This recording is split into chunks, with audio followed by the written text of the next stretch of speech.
ગઈ તારીખ 27/12/2025ના રોજ મેટોડા પોલીસ સ્ટેશન ખાતે ફરિયાદી દીપકભાઈ મોહનભાઈ ઘેડિયા જાતે પ્રજાપતિ રે રાજકોટ વાળાએ મેટોડા પોલીસ સ્ટેશન ખાતે ફરિયાદ આપેલી કે તેના મેટોડા જીઆઈડીસી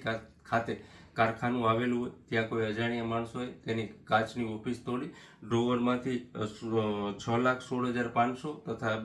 2 મોબાઈલ ફોન એમ મળી કુલ 6,50,000ની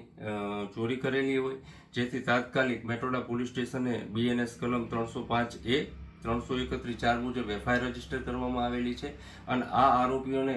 શોધી કાઢવા માટે થઈ રાજકોટ ગ્રામ્ય SP શ્રી વિજયસિંહ ગુજર તથા ગુજર સાહેબ તથા IGP શ્રી અશોક કુમાર યાદવ સાહેબની સૂચના અન્વયે તાત્કાલિક LCBની ટીમ તથા મેટોડા પોલીસ સ્ટેશનની ટીમને રવાના કરેલી. બાતમી આધારે આ કામના આરોપી ધનીરામ સિપાઈ સરોજ પાસવાન મૂળ પ્રયાગરાજ જિલ્લો કોસબી UPનો રહેવાસી હોય અને આ જે આરોપી છે તે અગાઉ આ જે લેક્સમો પોલીપ્લાસ્ટર કારખાનામાં નોકરી કરતો હોય અને આ કારખાનાથી જાણકાર હોય, જેથી તેઓને નટબોલ્ટ ખોલી શટર ઊંચું કરી કાચ તોડી ડ્રોવરમાંથી આ જે રોકડ રકમની ચોરી કરેલી હોય, જેઓની પાસેથી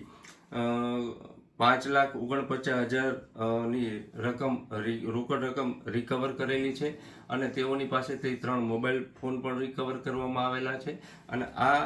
આરોપીઓની ધરપકડ કરવામાં આવેલી છે અને આ ગુનાની તપાસ મેટોડા PI શર્મા ચલાવી રહ્યા છે અને આને કોઈ બીજે ક્યાંય ચોરી કરેલી છે કે કેમ તે બાબતે રિમાન્ડ માંગવામાં પણ આવશે અને આ ગુનાની તપાસ ચાલુ છે.